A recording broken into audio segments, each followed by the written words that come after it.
12 je časova. Silen. Silen. Kodovi civilizacije i kulture.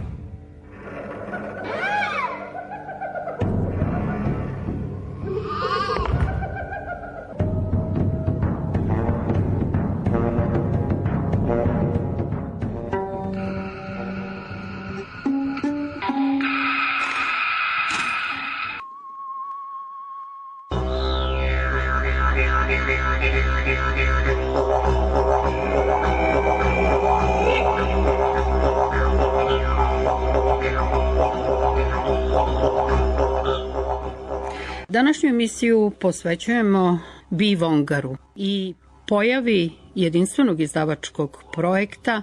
Projekat predstavljaju sabrana dela B. Vongara. B. Vongar je rođen kao Sreten Božić u selu Gornja Trešnjevica kod Aranđelovca. Svetsku slavu stekao je pišući u Australiji o životu i stradanju aboriđina, starosedelaca australijskog kontinenta. Sreten Božić je 50. godina napustio Jugoslaviju pod pritiskom. Bio je u Francuskoj gde je bio prijatelj sa Simone de Beauvoir i Jean-Paul Sartrom. 60. godina odlazi u Australiju, u potrazi za poslom odlučuje da pređe pustinju Tanami i to na kamili koju mu je prodao isti trgovac koji je i tvrdio da se na kamili ta pustinja može preći.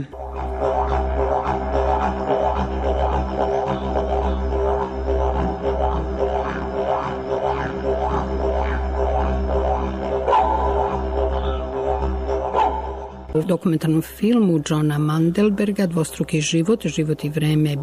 Vongara, Vongar govori o svom prelasku pustinje Tanami, najveće australijske crvene pustinje. Pošao sam na gradilište Velike brane i rekli su mi da je najbolje da krenem sa kamilom. 8 dana sam jahao, a onda je kamila legla i nije više ni ustala. Krenuo sam peške sam. Pao sam i mislio da sam završio svoj život, baš kao i ta jadna životinja. Kada sam otvorio oči, iznad sebe sam video velikog crnog čoveka. Mislio sam da sam umro i da je Sveti Petar crn. On me je podigao, stavio na svoju kamilu i pošao pešice pored mene. Nosio je koplje i lovio po nešto usput da pojedemo. Od tada je Vongar ostao 10 godina sa aboriđinima, gde je primljen u njihovu sredinu i živo u njihovim plemenima u potpunom skladu sa prirodom. Aboriđini mu daju ime Vongar, donosilac poruke, a on piše o njima knjige koje se širom sveta prodaju u milionskim tiražima. Istina o narodu koji živi u severnim i srednjim predelima Australije nije nikako pogodovala australijskim vlastima, ali Sreten Božić se nikada nije predao, uvek istrajao u svom pripovedanju. Kada sam dobio najprestižniju nagradu u Australiji, kaže on u istom dokumentarnom filmu, ceremoniji dodele prisustvovali su prijatelji, par njih i konobari. Nijedan medij nije objavio ni reč o tome. Sreten Božić se i oženio aboriđinkom Đumalom, sa njom je dobio 2 dece, no njih je izgubio. Kada je uspeo da se vrati, nakon što je bio kidnapovan i poslan u Evropu, rečeno mu je da su nestali. Tada je Vongar počeo da piše o radu aboriđina u rudnicima uranijuma, nuklearnim probama koje se obavljaju na njihovoj zemlji. Vongarove dokumentarne priče stižu do australijskog parlamenta, šokiraju javnost i tako je u stvari i primljen širom sveta njegov nuklearni ciklus.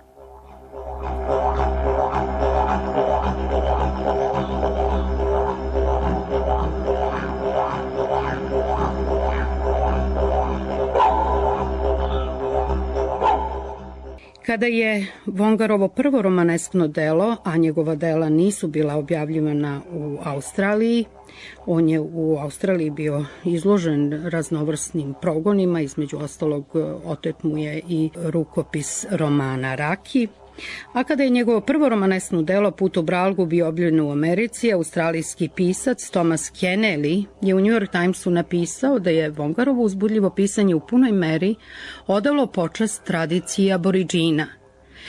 Ono je u Americi Dok je u Australiji trajalo akademsko ćutanje i novinski napadi, bilo prihvaćeno kao pionirski rad u kojem pisac pravi veliki preokret, sagledavajući istoriju iz ugla aboriđina, a ne belih osvajača, koji su logikom sile nametali svoj pogled na svet. Sve Vongarove priče bile su kazane u prvom licu sa nepatvorenim razumevanjem kulture starosedelaca i bliskošću sa neizmernom patnjom ljudi kojima nije priznavano da to jesu. Upravo je to odsustvo rastojanja uznemirilo kolonijalnu kulturu, koja je počela već po objavljivanju prvog dela da se pita o Vongarovom identitetu. Bilo je prosto neverovatno da aboriđini nisu ućutkani, da im nije zauvek oduzet glas, da vekovnim progonom i istrebljenjem njihovo pitanje do kraja istorije nije skinuto s dnevnog reda. Ubrzo su novinari, progonitelji, otkrili slavodobitno da Vongar nije aboriđin, već da je reč o useljeniku iz Srbije i da kao takav nema prava da u prvom licu govori o starosedeocima. Australijska novinarka Margaret Jones, jureći da otkrije senzaciju, uzviknula je: "Sreten Božić means Merry Christmas in Serbian." Srećan Božić. To nije pravo ime, govorili su njegovi oponenti, koji nisu želeli da prihvate ono što je Vongar pisao. To je samo pseudonim koji znači Srećan Božić. U svom neznanju, kaže profesor Petrović, nisu ni slutili koliko su bili u pravu, jer je Božić jedan od onih retkih ljudi koji se ponovo rodio. Svaka kultura zapravo i počiva na onima koji su imali dva života.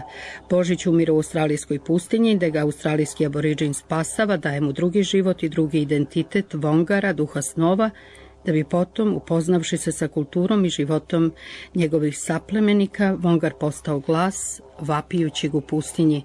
Vongar je potpuno predan i potpuno je predao svoj život širenju istina o drevnom australijskom narodu u jednoj od najlepših igara života i smrti našeg vremena.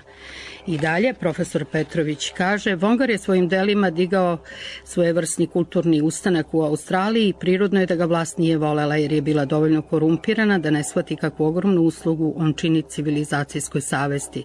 S druge strane, Vongar je potvrdio da istorija Srba nije ništa drugo do istorija srpske borbe za slobodu, bez obzira na to da li se dešava u Srbiji ili u Australiji.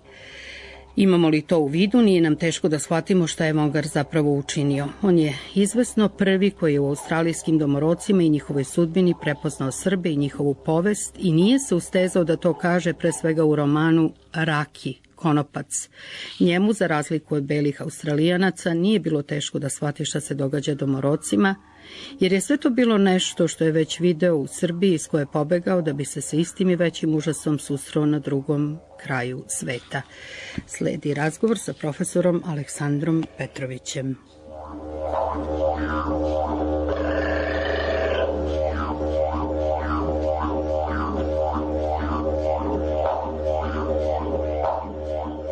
Profesore Petroviću, Vongar je pisac koji piše na engleskom jeziku u Australiji, čiji je život i čije je delo izvanredno svedočanstvo, veoma poučno i praktično o ovim kodovima i o onom što je rana naše civilizacije, a to je upravo narcizam Zapada koji funkcioniše proizvodeći svoj antipod, nakazu pod sebi, onoga koga treba istrebiti, pokoriti instinkte, pokoriti sećanje.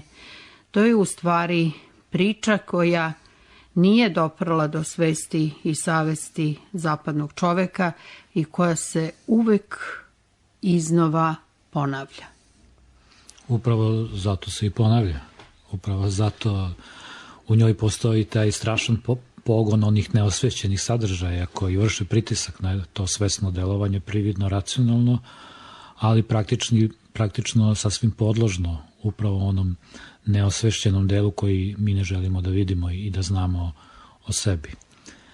Vongar je postao planetarni fenomen, čovek neuporedivog značaja u književnosti, a pre toga u antropologiji.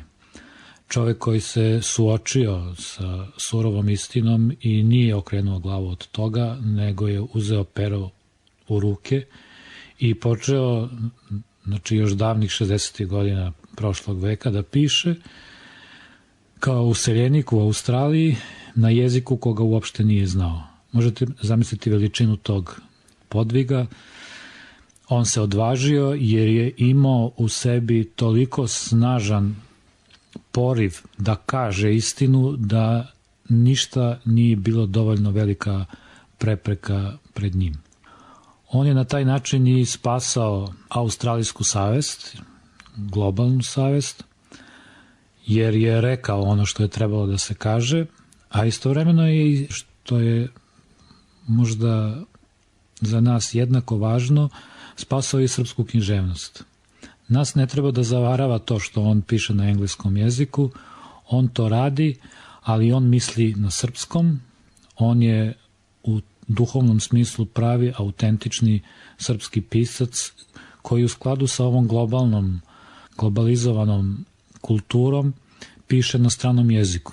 Ne vidim nikakav problem u tome da ga mi zbog te činjenice ne prihvatimo kao korpus, kao deo srpske kulture. Da bi se to i do kraja i dokazalo, njegov najnoviji roman, Vidar, pojavit će se na srpskom jeziku sa njegovim predgovorom gde će on objasniti svoju situaciju pisca, svoju situaciju antropologa.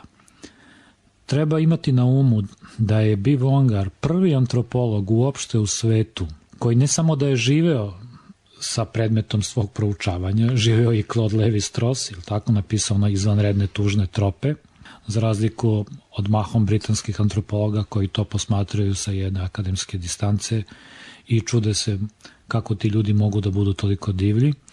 Biv Vongar je ne samo živeo, on je postao deo te kulture. On je stupio u rodbinske veze s tom kulturom.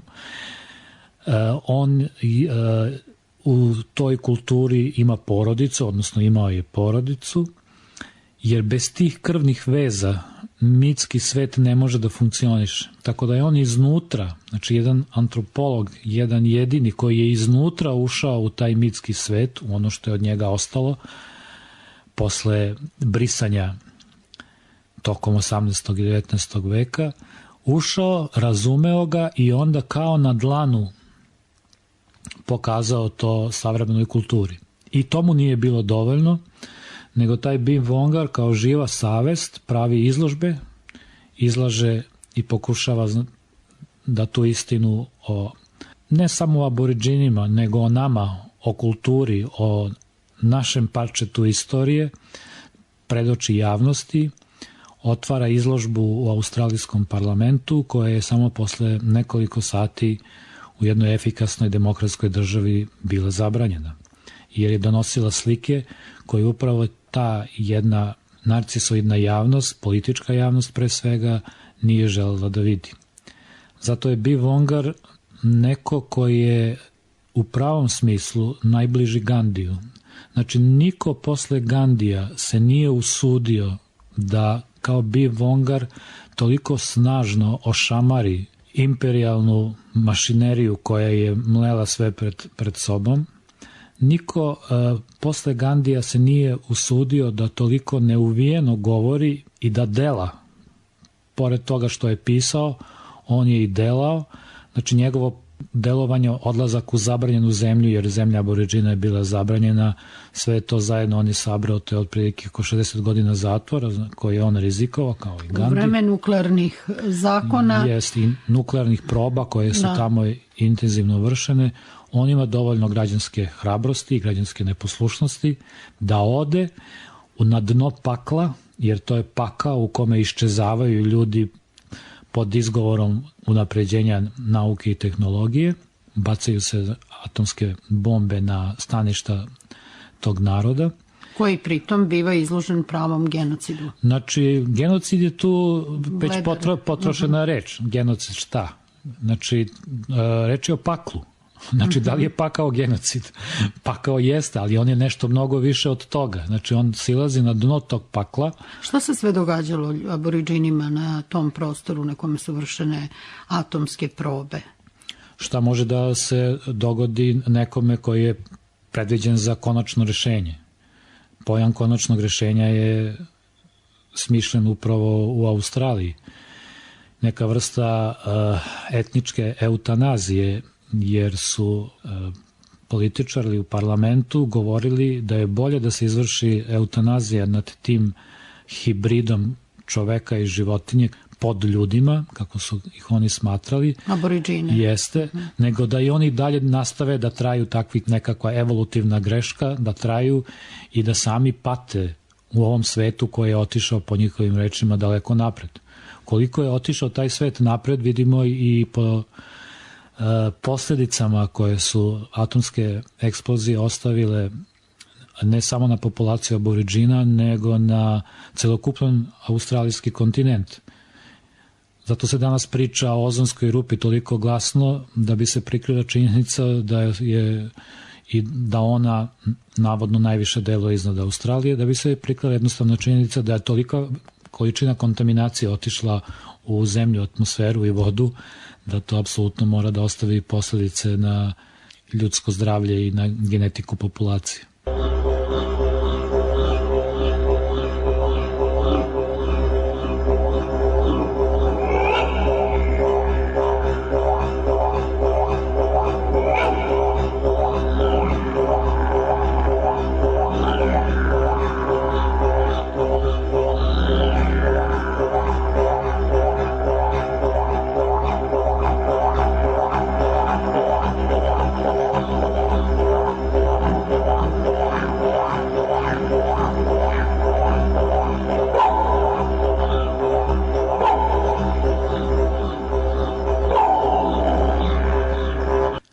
They come out together with Nangi frogs to search for food on the land.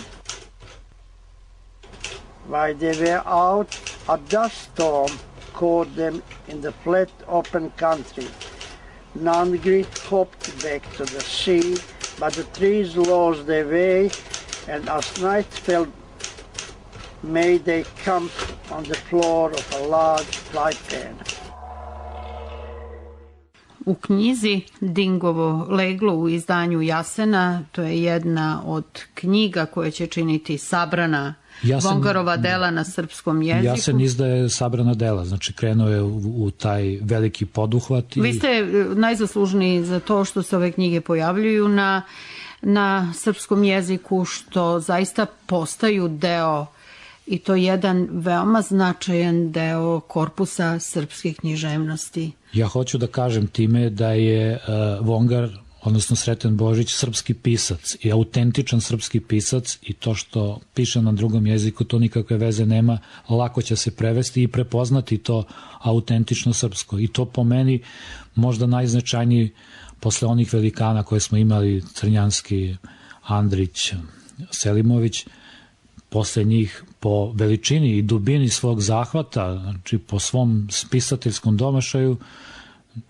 po svojoj globalnoj dimenziji, on je preveden na sve velike svetske jezike, znači on dugo nije mogao da bude objavljivan u samoj Australiji. Njegove knjige su objavljivane u Americi. Poznato je, i objasnite nam prirodu pomoći koju je pritom dobio od Sartra i Simone de Beauvoir, i možemo reći da je Vongar bio taj koji je proneo ovu strašnu istinu o tome šta se radilo nad aboriđinskom populacijom u Australiji.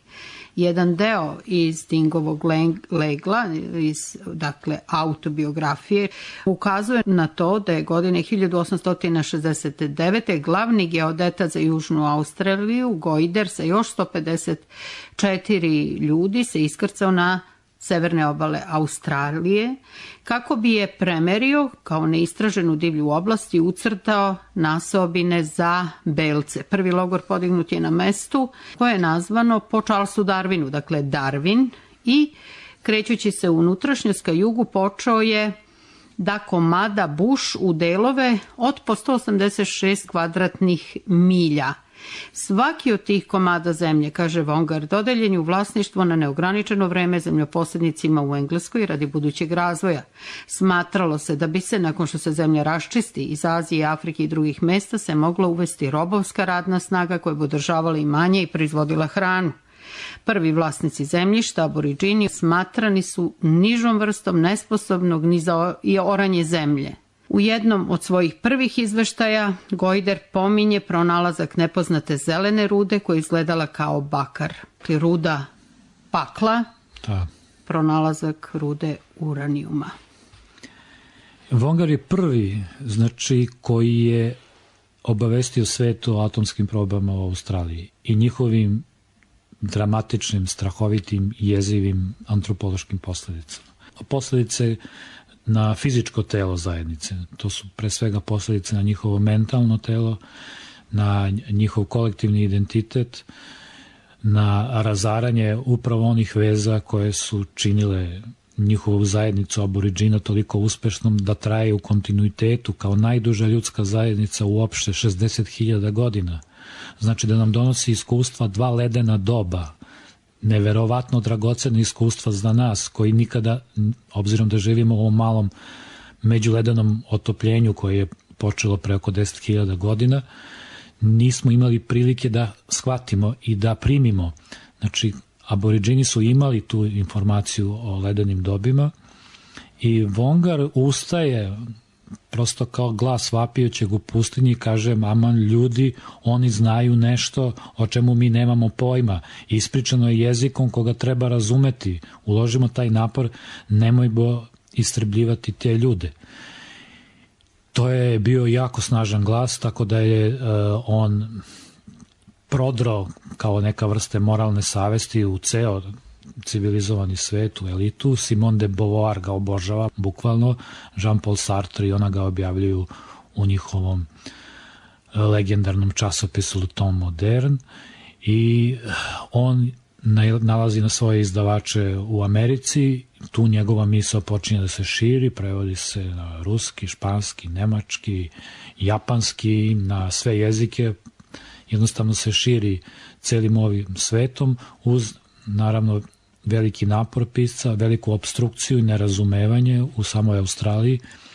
I konkretne akcije koje se preduzimaju protiv njega. On najpre biva još u vreme dok je živeo sa svojom aboriđinskom porodicom u centralnom delu Australije, dakle pustinskom delu. U jednom trenutku kada je bio u Darwinu, njega kidnapuju i šalju avionom za Evropu bez gotovo ikakvih objašnjenja. Nije ne samo to, niz toga. Nakon toga plenidba rukopisa, jednostavno premetačine u stanu, plenidba rukopisa, pored intervencije međunarodnog pena, to je bio rukopis romana Raki. Taj mu rukopis nikad nije vraćen i samo možete zamisliti hod po mukama jednog pisca koji je bio dovoljno snažan i uporan da ponovo napiše roman koji mu je otet i da taj Raki kao neku vrstu krunu njegovog stvaralaštva ipak predoči javnosti. Raki je inače upravo kao 3. knjiga ovih izabranih dela preveden i to je njegovo krunsko delo gde on, uviđajući da se kroz perspektivu uranijuma, njegove upotrebe i proizvodnje može napraviti jedna vrlo uspela paralela između zemlje aboriđina i zemlje Srba gde je taj uranijum bacan, piše taj roman Raki, pokazujući jednu prirodu moderne kulture iz jednog ugla na koji se niko pre njega nije usudio. I on je uspeo, stvarajući u Rakiju ne samo svedočanstvo o tome, nego i, može se reći, jedan novi autentičan stil u književnosti samo i uspevajući da te ideje zaista pretoči u izvanredno književno tkivo. Da, i još jedna paralela koju je uspostavio Vongar, to je paralela između odvođenja dece, danka u krvi i onoga što jeste bio aboriđinski danak u krvi, kada je civilizovani beli čovek odvodio aboriđinsku decu kako bi ih civilizovao, dakle i svoje sredine i svoje kulture, svog sećanja, svojih mitova u okruženja belaca u kojima su oni potom odrastali. Zbog toga je i Vongar autentičan i odličan antropolog. On se našao bačen u Australiju, u istom trenutku se našao na nogama, prepoznajući te kolonijalne obrazce koji su poprimili nekakve moderne forme, prepoznajući njihovu istorijsku suštinu, gledajući u njima neki déjà vu, onoga što je on znao na osnovu svog tradicionalnog obrazovanja, na osnovu opšte kulture u kojoj je odrastao, prepoznajući taj danak u krvi, potpuno razumevajući njegovu kolonijalnu suštinu. On jednostavno nije bio u situaciji da gubi vreme i on je odavde poneo te matrice kroz koje je potpuno jasno, prozirno mogao da vidi šta se zapravo tamo događa. Jer nije bilo lako videti. Znate, 60. godina, ko je to optimizam, velike američke automobili, rock and roll muzika koja kreće, na sve strane nekakav razvoj, a on u tom trenutku se ne oduševljava time, on ne polaže mnogo na te kulturne i podkulturne forme koje tako plene svest i ljudi, nego prepoznaje suštinu onoga što je video u istoriji i koje se ponovo kao u nekakvoj laboratoriji događa pred njegovim očima. I on kao u nekakvom mitskom zanosu počinje da piše, ili kao oni, možda je to bolja paralela, oni nepismeni ribari iz Galileje koji slede Hrista, koji ne znaju ništa, nisu obrazovani, ali odjedanput znaju sve jezike. Znači, jer je Sveti Duh ušao u njih, tako u njega ulazi nekakav duh i nekakav gnev i on počinje da piše na engleskom, na jeziku koga uopšte nije znao i počinju da ga objavljuju. Simone de Beauvoir ga jako podržava, on posle štampa i knjigu. Jean-Paul Sartre je u toj priči, takođe i drugi veliki evropski pisci prepoznaju njega, Beckett, na primjer, sa kojim je on bio u stalnoj prepisci, u komunikaciji, prepoznaju ga i daju mu svoju podršku i on kroz to razumevanje jedne evropske intelektualne elite i jedne svetske, američke intelektualne elite kreće putem svoje srećne sudbine, ovako ili onako, i uspeva da se vrati u Australiju. Nekih 80-ih, početak 90-ih njega objavljuju konačno i u Australiji i tu nalazimo jednu paradoksalnu situaciju da je on s jedne strane prećutan, s druge strane ušao u nekakvu lektiru za srednju školu, istovremeno dobije najveće nagrade, znači on je dobio najveće nagrade koje su mogle da se dobiju u Australiji, a s druge strane nije deo tog književnog establishmenta koji se kao nekakav pokretni cirkus seli s mesta na mesto i drži katedre i tako dalje. Znači, vrlo je paradoksalna njegova situacija, onaj vrh elite ga potpuno bezrezervno prihvata. Nijedan naš pisac nije dobio recenziju Jean-Paul Sartra, pozitivnu recenziju i prihvatanje takvih veličina, znači on je po tome je izuzetan, ili Becketa, a s druge strane ti nekakvi pisci srednjeg kalibra okreću glavu od njega i ne žele s njim da pričaju jer smatraju da je suviše jasno i eksplicitno izneo istinu. I to je zaista najvažnija istina sa kojom se ova naša civilizacija može suočiti i da je sreće suočila bi se. Hoće, ali kaže Vonga, bit će je potrebno nekoliko miliona godina i kaže ja ću uvek biti večno savremen pisac jer poluraspad plutonijuma upravo toliko traje, obzirom da njegove knjige pripadaju, jedan deo njegovih knjiga nuklearnom ciklusu, one će uvek i večno biti savremene jer govore o stvarima koje više neće proći, a vidimo da se te stvari više ne događaju samo u Australiji, te se stvari sada događaju u Japanu, posle eksplozije Fukushime, vidite u stvari u čemu je problem, to je jedan lonac koji je toliko naložen da mora negde da probije i prirodni događaj i prirodni elementi, ono na što upozoravaju aboriđini, su upravo ti okidači koji taj prenapregnuti lonac dovode do pucanja. To je ona toplota o kojoj govori Kosta Stojanović. Znači ta Kosta, to što kaže Kosta je potpuno tačno, možemo to posmatrati kako društvo dejstvuje na zidove tog lonca, kako je sve toliko uznemireno i kako vrši pritisak i onda negde mora da probije. Probije u nekom trenutku uz sinergiju prirodnih događaja kao u Japanu i onda vidite tu eksploziju koja nije rezultat nečije nemarnosti, nego i problem celog sistema. A onda vidite kako taj sistem vrši salto mortale, jer Japan, koji je pokrenuo priču, jedan od pokretača priče o globalnom zagrevanju, o gasovima staklene bašte i gde je potpisan taj Kyoto protokol da se zaustave oslobađanje gasova staklene bašte, taj Japan, pošto ostaje bez nuklearne energije, počinje ponovo intenzivno da koristi energiju uglja i fosilnih goriva i da spaljuje i da oslobađa gasove staklene bašte. Znači vidite koliko je to sad jedan salto mortale koje kulture koje više ne kontrolišu sebe moraju da izvrše, ne razumevajući osnovne principe koji su kao na dlanu izloženi u aboriđinskoj kulturi, da zajednica sebe kroz moralne energije mora da kontroliše, a nikako kroz ekonomske. Upravo ono što je i pričao Kosta Stojanovića, što se neki način podudara sa ovim. Ako se društvene energije degradiraju samo do ekonomske, znači taj lonac će pući, jer ne postoji nikakvo hlađenje, ne postoji nikakvo uravnoteženje tih materijalnih energija, ovim moralnim, koje su neka vrsta kočnice i mora postojati neka kočnica koja će to uravnotežiti. Jer ova brzina koju se mi sada krećemo ne ostavlja nadu da nećemo izleteti u prvoj nekoj sledećoj krivini. Znači sve je to imao Vongar u vidu i on je njima neka vrsta Vuka Karadžića. On objavljuje jednu od prvih knjiga aboriđinskih mitova. On ide tamo i skuplja. Obzirom da mu je žena aboriđinka, da je naučio jezik, tako se jezik najbolje uči. To su čudesni mitovi. To su mitovi koji govore o onim stvarima koje nas muče, ali obzirom da je naše racionalističko obrazovanje toliko snažno, sprečava nas da ih dobro razumemo. Kad ih čitate vidite da su tu spakovani niz odgovora kako održati zajednicu. Naše pitanje nije kako održati tehnologiju i podnošljivi rast. Naše pitanje je sada krajnje elementarno kako očuvati zajednicu.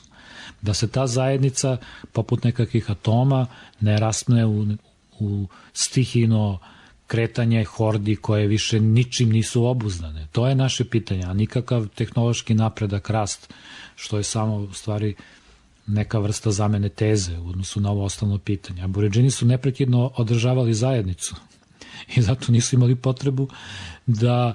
Oni su čak imali kontrolu populacije veoma prirodno sprovedenu, tako da populacija nikada nije premašivala onaj broj koji je dovoljan da se može živeti na jednoj određenoj teritoriji. To je potpuno očigledno. Oni su živjeli u jednom izolovanom kontinentu i po logici stvari, kad gledate jednu geometrijsku progresiju, oni bi trebalo da se tamo namnože i da počnu da ratuju kao mi. Ali vidite, kod njih koliko je god ostalo tih nekih svedočanstava, za sve te 1000 godina nema ni jednog svedočanstva o ratu. Jer oni izgleda da nemaju neurotične konflikte, da nemaju upravo one komplekse koji nas održavaju u stalnom stanju neuroze. Tako da na društvenom planu takođe vi nemate te konflikte i oni uspevaju da lepo izglede sve nesporazume koji prirodno nastupaju i da svako zauzima tu nekakvu svoju teritoriju i da uopšte ne ulaze u taj proces osvajanja onog drugog. Što je umeće za nas toliko daleko koliko svetlosnih godina, koliko i nekakve zvezde. Mi tu uopšte ne možemo ni da shvatimo da to treba da učimo, a kamoli da te načine, te obrazce društvenog ponašanja primenimo u našoj kulturi. Mi suviše lepo mislimo o sebi i upravo zato nam se događa sve ovo rđavo što je, čime smo okruženi svaki dan. Kada bismo malo lošije mislili o sebi i kada bismo malo ograničili te svoje aspiracije, mi bismo u svakom slučaju imali veće izglede za nekakvu budućnost. Međutim, evo, prosto vidite koliko su se namnožila ta nekakva rđava predosećanja. I recimo pre neki dan Joseph Stiglitz govori o nadolasku najveće ekonomske katastrofe koju smo ikad videli, a istovremeno milioni ljudi na internetu očekuju nekakav smak. Šta je tu opasno? Opasno je što tu dolazi do interferencije mitskih i racionalnih energija. Znači što i jedni i drugi u stvari različitim terminologijama očekuju isto. I ako dođe u tu rezonancu, obzirom da je katastrofa naravno pre svega stvar svesti, tako, niko neće napraviti katastrofu osim nas samih, vanzemaljci se u to ne mešaju, ali ako to uđe u rezonancu, ako ta mitska iščekivanja se potpuno poklape sa ovim racionalnim iščekivanjima, tu mogu nastati veliki problemi na koje je upozoravao i Vongar kao glas vapijućeg u pustinji i što očito ljudi ne mogu da shvate upravo dok im se njima samima ne dogodi.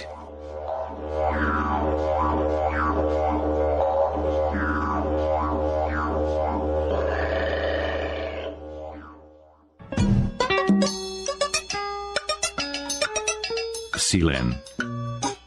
Kodovi civilizacije i kulture.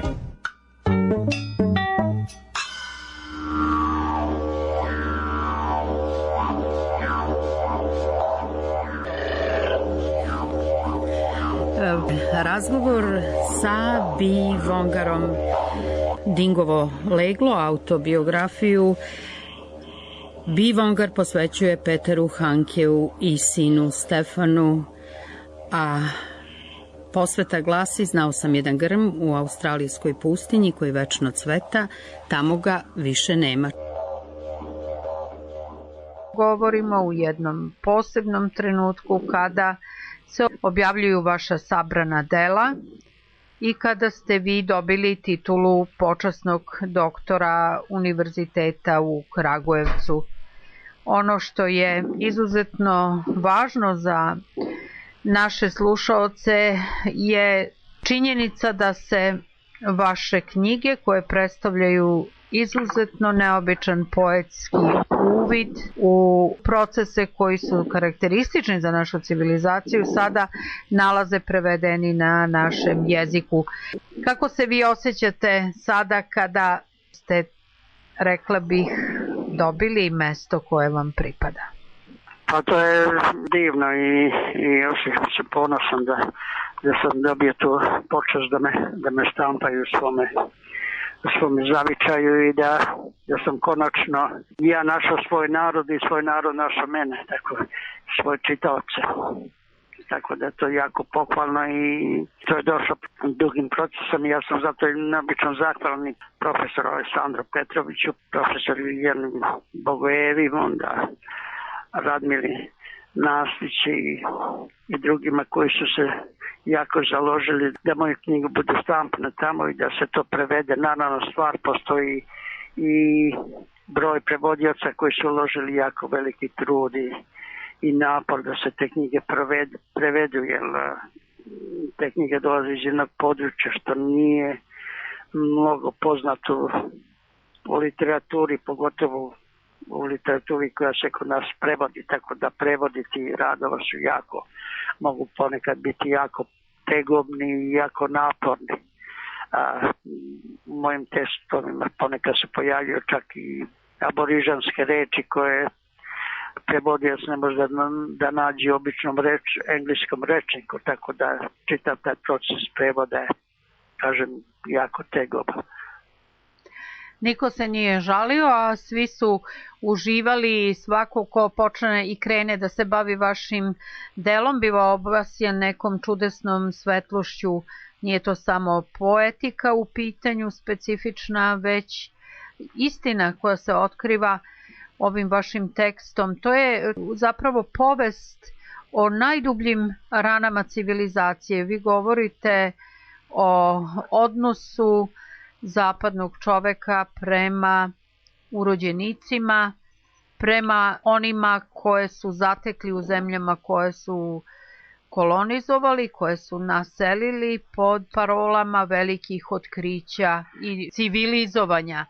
Dakle, ono što se otkriva je jedinstveno i neponovljivo. Recite nam najpre, pre nego što našim slušalcima ukratko približimo nekoliko momenata iz vaše biografije, kako ste primili ovogodišnje zvanično izvinjenje vlade Australije za sve ono što je učinjeno aboriđinskoj populaciji. Da li ste očekivali i da li ste mislili da će taj dan svanuti?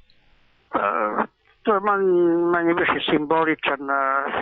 simboličan potez za vlasti i naravno političari uvek imaju odgovor za sve ono što se događa u životu ili misle da imaju i rješenje. Međutim, izvinjenje ne mogu šta da učini onome što se dogodilo. To se dogodilo u periodu oko 2 i više stoljeća.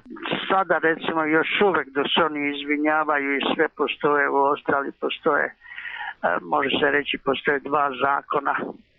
Jedan za te ugrožene aborižene, drugi za belce. Kad dođe u pitanje ta ekonomska strana, onda uvek se izvrši pritisak ili se nađe neki mamac da uvek manje više belci pobedi.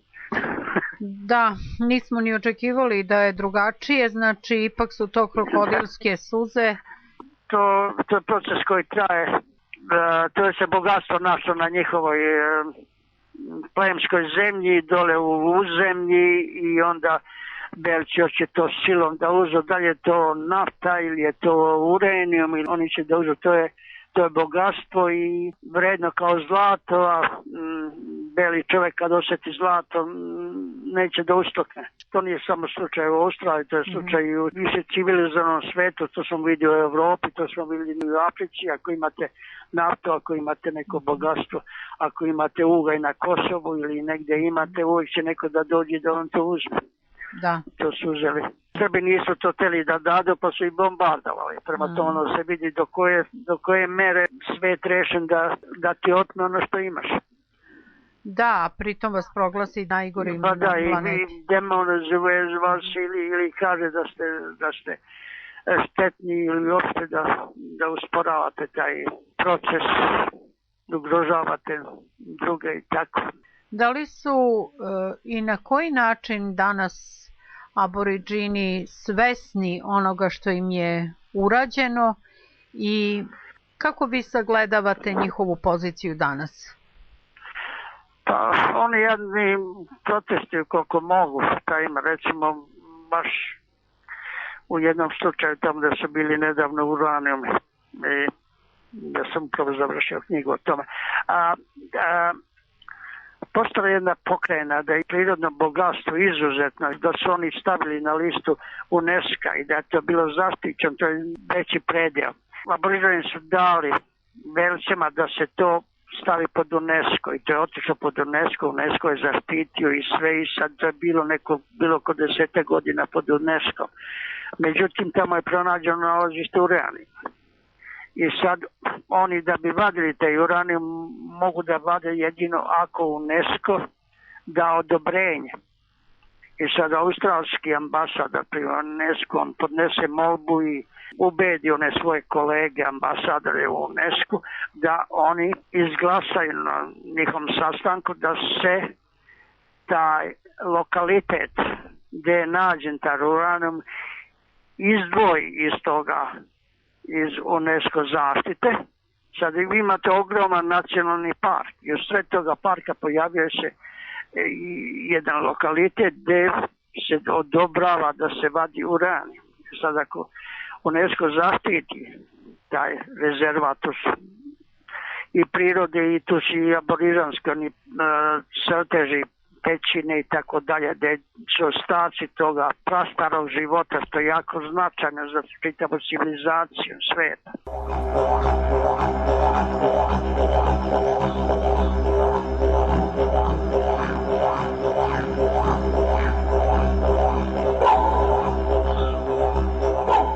Kada je reč o kolonijalnoj i neokolonijalnoj politici, njenim mehanizmima, niko nije napisao ovakve stranice kakve ste vi napisali. To je poetski uvid u proces koji se uopšte, ja bih rekla, nikada i ne zaustavlja kada je u pitanju zapadna civilizacija.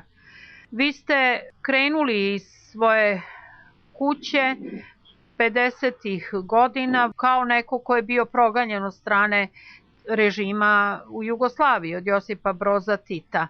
Ja sam odrastao u tom selu Trešnjevci, što je u blizini Aranđelovca, u familiji prilično obilna familija Božića, koji su tu, reklo bi se, još od pamtiveka, još datiraju iz doba Karađorđa. Naime, neki od naših predaka je bio blizak saradnik Karađorđa, obezbeđivo pozadino kada je Karađorđe odlazio da oslobodi Beograd.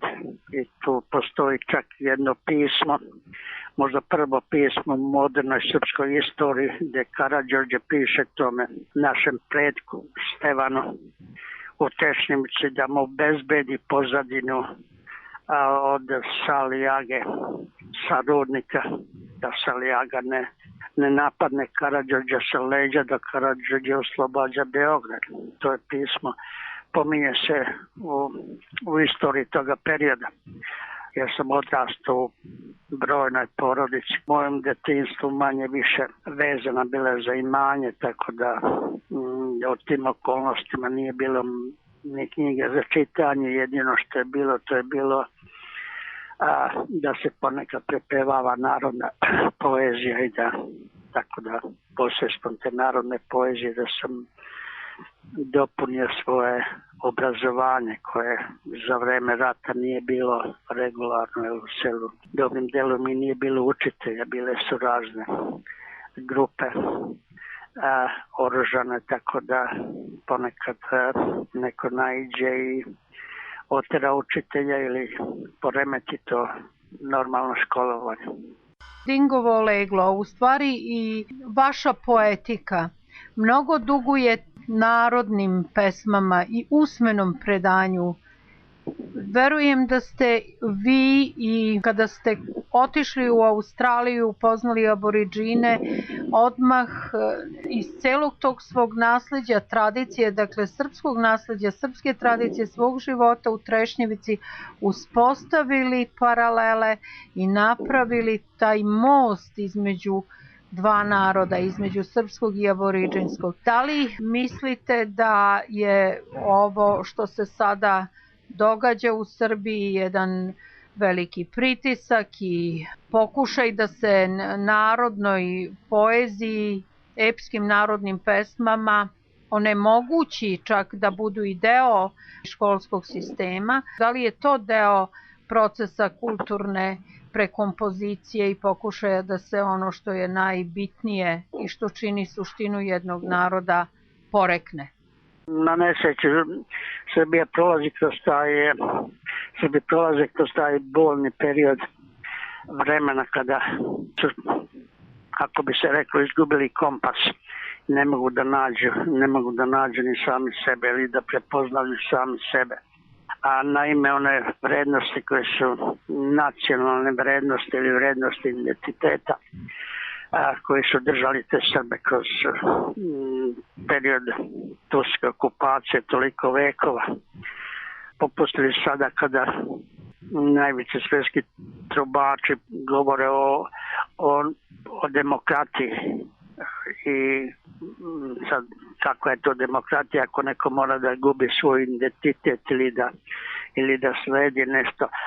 Naš narod je žudi sa onim što dolazi iz većih kulturnih centara. Da li je u pitanju moda ili su u pitanju stilovi ili u pitanju muzika ili treće i četvrto da teži bez obzira da u tom procesu gubi taj sopstveni identitet. I sad ako izgubiš identitet, izgubiš i samog sebe.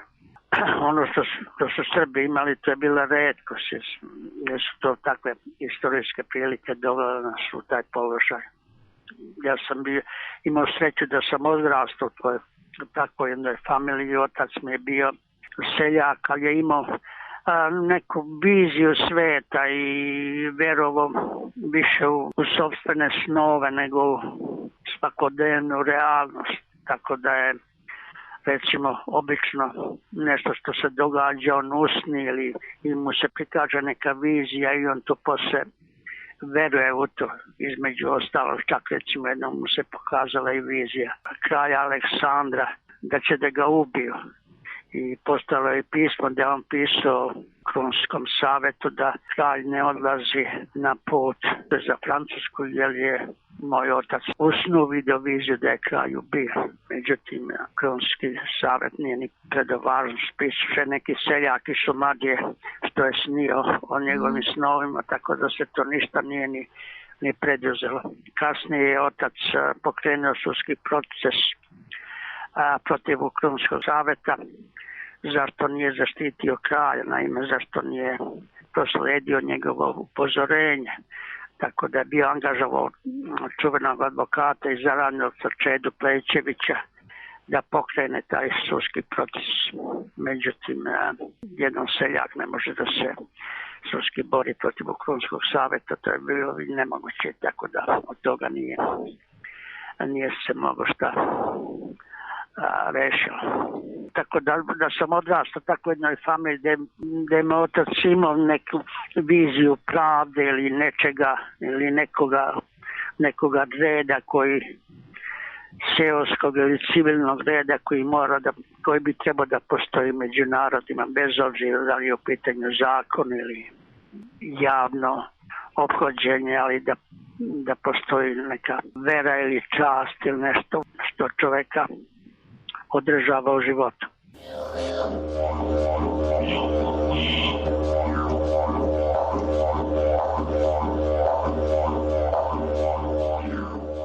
U emisiji Silen govorili smo o Bivongaru i njegovom delu, objavljivanju sabranih dela u izdanju izdavačke kuće Jasen. Govorio je profesor dr. Aleksandar Petrović. Čuli smo Bivongara, prvi deo razgovora.